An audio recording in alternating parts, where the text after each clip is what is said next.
Gjithçka është gati për nisjen e samitit të procesit të Berlinit këtu në Londër ndërmjet liderëve të Bashkimit Evropian me 6 krerët e shteteve të Ballkanit. Perëndimor kryeministri i Kosovës Albin Kurti ka 2 ditë që është në Londër, i ka shfrytzuar fillimin për tu takuar me bashkëtarë këtu, ndërkohë vetëm një ditë më përpara kryeministri Kurti ka folur edhe për mundësitë e krijimit të qeverisë së re, por sot në mëngjes ka pasur një pritje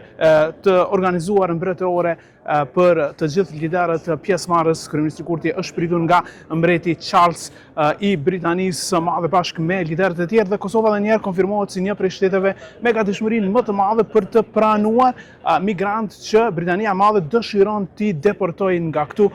për të ardhur dhe për të vendosur në Kosovë për një kohë më të shkurtër derisa të dërgohen në vendet e tyre. Dhe migracioni pikërisht do të jetë një prej temave kryesore të këtij takimi të procesit të Berlinit, që ka nisur natyrisht shumë vite më përpara dhe që ka për qëllim që 6 shtetet e Ballkanit perëndimor të kenë një bashkëpunim më të madh ndërmjet vete në përkrahje gjithmonë të Bashkimit Evropian.